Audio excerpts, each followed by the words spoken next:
Prince Philip served in the Royal Navy during World War II and became Britain's longest-serving consort to the Crown.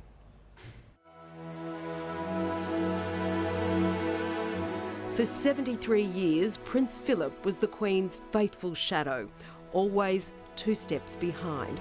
Both are great-great-grandchildren of Queen Victoria. But despite his bloodline, he was born into the Danish and German royal families. Philip's upbringing couldn't be more different. He was born on the island of Corfu, but his family had to flee Greece in exile after a coup. Philip, just 18 months old, was smuggled out in an orange crate. He later found a home and a future with Britain's Royal Navy. A royal visit to his naval college changed his life and history.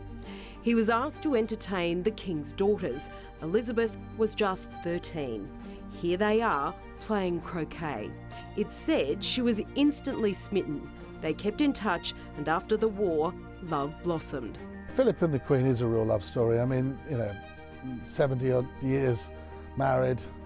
They're an incredible double act.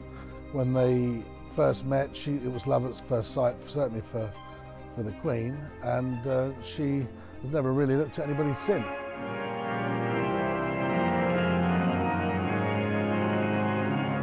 They married and had children and moved to Malta, where he was a commander of his own ship. But he had to give that up when his father-in-law died prematurely and his wife took the throne. He knelt before her and swore an oath to serve his wife, the Queen, for the rest of his life. Rising, he kisses the Queen's cheek and touches the Queen's crown in token of his readiness to help her bear its burden. He has quite simply been my strength and stay all these years. Philip was a moderniser and he crashed against convention. Progress prevailed, a new monarch and a new style of monarchy for a new age of mass media.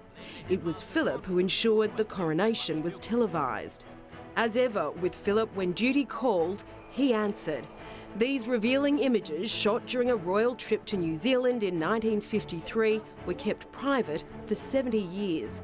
Philip believed the royals must appear more real and more relevant in less deferential times. But his gamble to allow television cameras to record a year in the family's life was an experiment never repeated. Friends joke that while his wife wore the crown, Philip wore the pants. Behind closed doors, he was in charge of the family, the patriarch.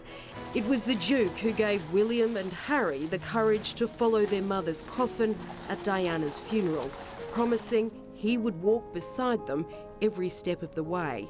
Prince Philip dedicated his life to royal duty. He was patron to more than 800 organisations across the Commonwealth, including his Duke of Edinburgh Award. He undertook more than 22,000 solo official engagements, as well as countless others at the Queen's side.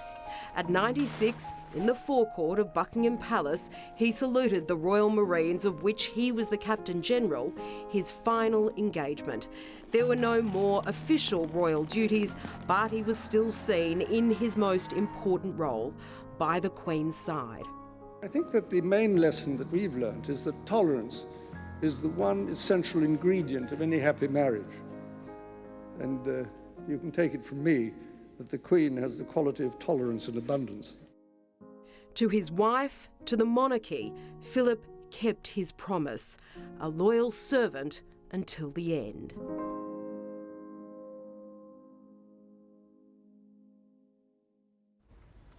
Her Majesty remains at Windsor Castle tonight, where she's been visited by her son and heir, Prince Charles. Our Europe Bureau Chief Hugh Whitfeld is in Windsor. Hugh, hello from here. The Queen is now officially in mourning. Good afternoon, Michael. Yes, along with the rest of the nation, the UK now officially in mourning for at least the next 8 days. That means that flags on government buildings and royal residences will be flying at half-mast. Interestingly, though, the Royal Standard will not fly at half-mast here at Windsor Castle. That is due to protocol while ever the Queen is in residence. It shows the continuity of the monarchy. Members of Parliament will wear black armbands, as will sporting players at sporting fixtures across the UK this weekend. There will also also be a series of gun salutes in the coming hours as well in the 4 nations of the United Kingdom and at a number of Royal Navy bases. That, of course, is to mark Prince Philip's own service in the armed forces.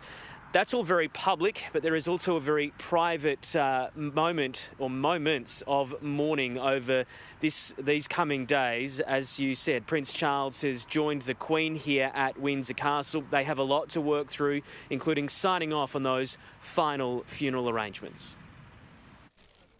Just moments after the official announcement, 2 courtiers place a public notice on the railings of Buckingham Palace, a statement from Queen Elizabeth that read, "It is with deep sorrow that Her Majesty the Queen announces the death of her beloved husband, His Royal Highness the Prince Philip, Duke of Edinburgh. Flags now fly at half-mast over Buckingham Palace and across Britain, while throughout the United Kingdom, other tributes like this billboard at Piccadilly Circus in central London." Prince Philip earned the affection of generations here in the United Kingdom, across the Commonwealth and around the world. He was the longest serving consort in history, one of the last surviving people in this country to have served in the Second World War. We remember the Duke for all of this, and above all, for his steadfast support for Her Majesty the Queen. Prince Philip was last seen leaving hospital in March after a 28-day stay in which he received treatment for an illness and a heart condition.